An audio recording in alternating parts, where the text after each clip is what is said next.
So we are starting off this weekly podcast of Fly on the Wall with a little more than a podcast. There's some video included to it, and this first part is going on YouTube.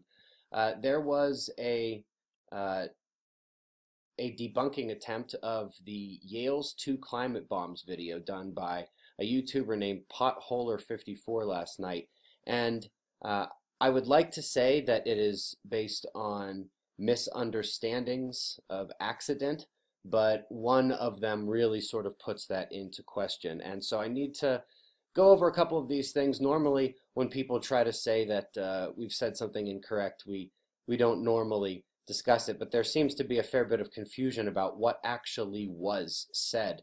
It appears that it's very possible that there was either some selective editing or intentional lying about what was attempting to be said. So I was talking about the glacial cycles, and yes, this one is from the University of Utah, but you know, we have this chart in a number of different forms, whether it's from Vostok ice core data or wherever it's from. We basically have this glacial cycle, and I was talking about how you know, we have this ice melting, and then we come out of the glacial cycle as you know, methane continues to be released, we heat up as a planet, and yet somehow every time, as opposed to the runaway warming, we get this glacial cycle.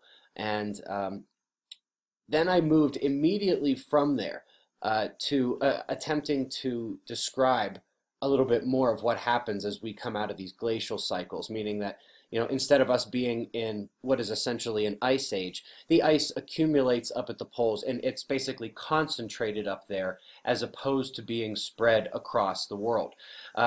Since it's accumulated at the poles and just concentrated there, it's not covering as wide an area. The poles receive less sunlight, and the overall albedo of the planet drops, warming up the Earth. And that would go on to do all these other things that we saw previously in this chart. Well, the problem here, sorry, I went a little bit too far. The problem here is that the way that the debunking video was presented, the fact that we're coming out of a glacial cycle was left out, and they basically made it seem like I said ice accumulating at the poles drops the albedo, which is not correct. Ice increases albedo, but if we're talking about the shift out of a glacial cycle to where ice accumulates up at the poles instead of all across the world, yes, the global albedo drops. And if you cut off the fact that I had just been talking about the glacial cycle and I was trying to describe what happens as we come out of the glacial cycle, the ice gets concentrated at the poles, accumulating there instead of, you know, at lower latitude, that drops the albedo of the planet. It made it seem like I was trying to say the exact opposite, that ice accumulation dropped albedo. And if you ignore the first part of where I was talking about and the fact that this entire segment is describing the cycle of coming up out of the glacial cycle and then maybe going back down into one. After that, there was a number of papers which I said each were tending to ignore one another, and I included a fair bit of some of the other ones that I didn't have time to show here, like hopefully we all remember the phytoplankton reaction to CO2 in the oceans. I wasn't able to find time to put it in this video. It's not as related, but if you'll recall, extra CO2 in the oceans causes extra eating on the part of phytoplankton, extra oxygen production, and extra carbon sequestration in the form of their body mass.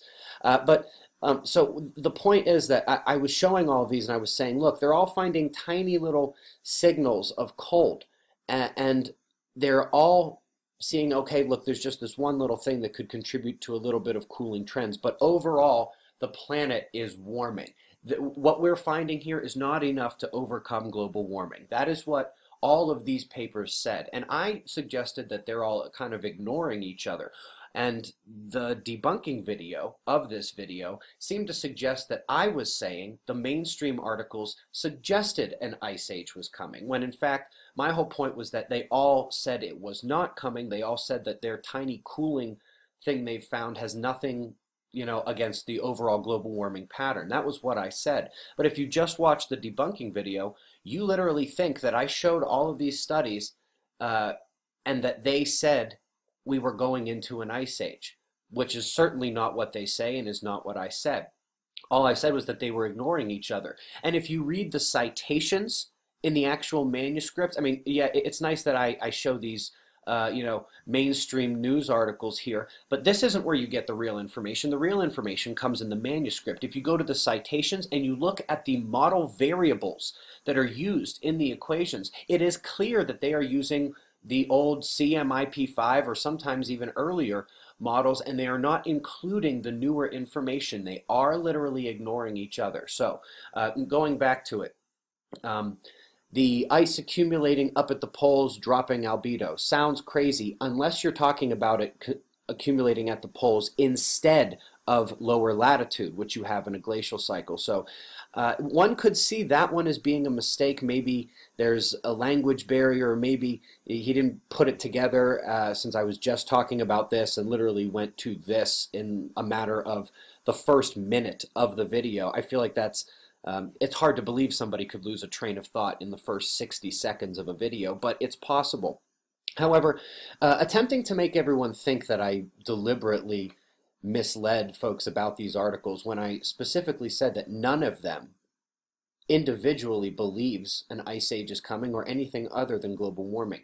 That is something that could not have been an accident. I do believe that was deliberate, and I would encourage everyone to watch the video and see if you logically lose your train of thought between talking about a glacial cycle and then, 1 minute into the video, we're talking about the specific coming out of the glacial cycle where we have focus on ice at the poles. See if you lose your train of thought there, and then see if you listen to me talk about these articles and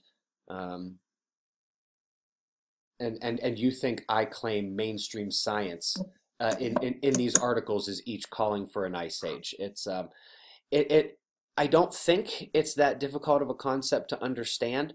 But apparently Potholer54 misunderstood, and he has thousands of very angry and foul-mouthed commenters who are really mucking this up. And we have seen Potholer54 do this before. I made a request to debate him, but as always, he probably will not answer, although he might after he sees this video. Anyway, that is the first 7 and so minutes of Fly on the Wall. We'll come back and do this properly here, including the chat session and our normal linked topics for this week's podcast. See you in a minute.